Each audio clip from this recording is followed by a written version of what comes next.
Death March, 1945. Chapter 21.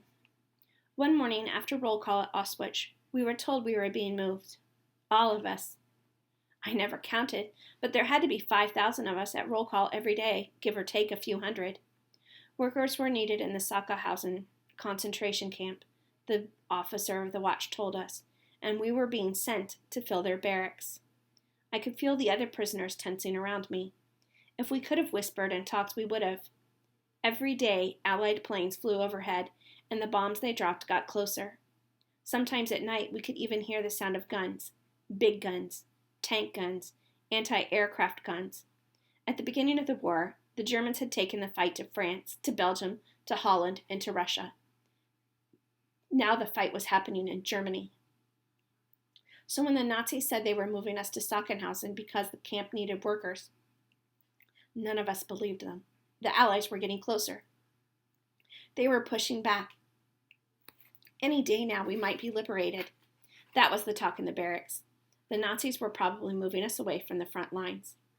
There were no trains to take us to Sachsenhausen, and the watch officer told us, so we would walk. That was another good sign for the end of the war, if the Germans had to use all of their trains for the war effort. But it was bad for us. I had no idea where Sachsenhausen was, or how far we would have to go, but just the thought of walking all day made me feel exhausted. There were others, I knew, who would never make it a kilometer. But walk we would, some in bare feet and some in odd-sized wooden clogs, in our thin uniforms, in the middle of winter. The Nazis gave us each half a loaf of bread and told us it had to last the whole trip. But how many days would that be? None of us dared ask. I decided right away that I would eat just a bit of my bread at a time to make it last. If I ended up with extra, I would eat the rest at Sachsenhausen. Under the whips and chains and clubs of the capos and the SS officers, we marched out through the front of Auschwitz. You come in through the front gate, but the only way to leave is through the chimney, the guards had told us when we arrived. Ha! Look at me now, I wanted to shout, walking out through the front gate the way I came in. I had survived the ghetto. I had survived Plaszow and Wałęsa and Treblinka and Berkow and now Auschwitz. I was going to survive it all. I was going to be alive when the Allies liberated us. This I swore. But nothing had prepared me for the death march. That's what we began to call it as our numbers dwindled. We marched for hours upon hours each day, stumbling and staggering along as best we could. We walked and we walked and we walked, and I began to think that there was no Sachsenhausen, that the Nazis merely meant to walk us to death. Those who could not keep up were shot and left by the roadside. The crack of guns behind us was our constant companion, and you knew you had slowed too much if the guns got too loud. Snow fell on us most days, and the dirt road we were walking on was frozen when we were lucky, freezing slush when we were not. Those without shoes were the first to fall behind and die. Some tore strips from their canvas jackets and wrapped them around their bare feet, but once the canvas got wet, it was worse. I at least had wooden clogs to keep my feet off the frozen earth, but without socks, my feet were blocks of ice anyway. There was no water. We ate snow when we stopped for the night, caught flakes on our tongues as we walked. We slept out in the open when there was no barn or shed to be found, which was most nights, sleeping on top of one another like dogs for the warmth. The capos and the Nazis had fires to keep them warm. At least in the camps, we had shelter to keep the weather off us at night. Out here, the elements killed more prisoners than our guards did. On the 5th day, or was it the 6th? I had lost count. I woke up, and I was sure I couldn't go any farther. My arms and legs were so cold I couldn't make the move in the morning, and I was sure a Nazi would shoot me. But there were others like me, many others. One man's ear had frozen to the ground in the night. The Nazis gave us time to wake and stir before resuming the march, which was a small mercy. Perhaps they just didn't have enough bullets for all of us. As we shambled along later that day, I looked at the men around me. We were skeletons, ghosts, filthy, toothless creatures in oversized, soiled prison uniforms. The hair on our heads was growing in thin and scraggly from not too recent shavings.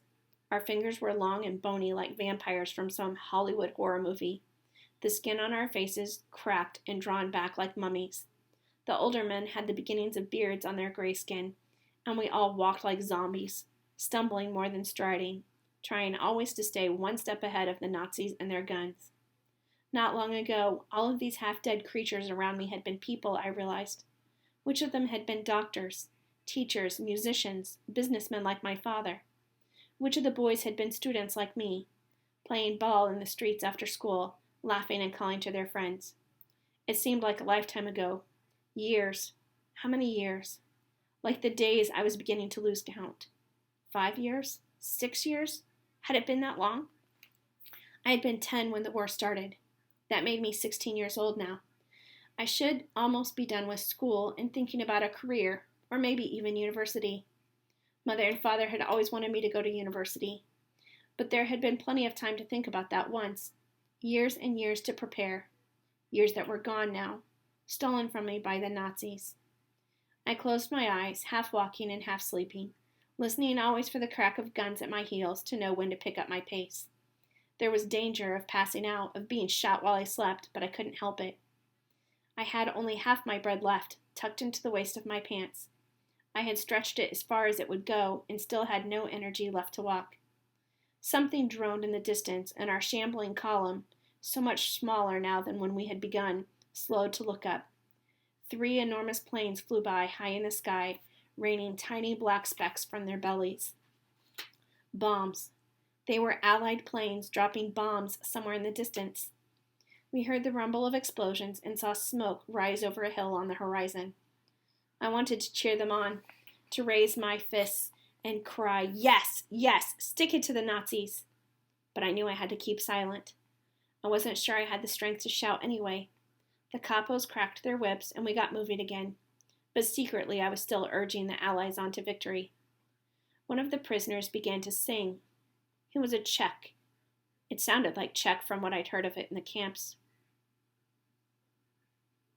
He sang, his voice weak but insistent. I tensed, sure one of the soldiers would shoot him.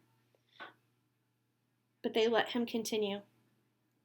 Another prisoner, another Czech further along the line, joined him, and then another behind me. And then a Pole beside me began to sing, and I recognized the refrain. Hey, hey, hey, falcons, past the mountains, forests, pits. Ring, ring, ring my little bell in the steppe, ring, ring, ring. Sorry, sorry for the girl, for the green Ukraine. Sorry, sorry, your heart is weeping. I'll never see you again. Another Pole took up the Hey, hey, falcons with him, and then there was a chorus. And then the German Jews began to sing a different song, and the Italian Jews another. I heard a Dutch voice and an English one, and behind me came the most beautiful French voice I had ever heard, though I didn't understand a word of his song. We sang as we walked, all of us, singing 100 different songs, and the Nazis let us sing. Another small mercy. Or perhaps they too missed the way the world had been before the war.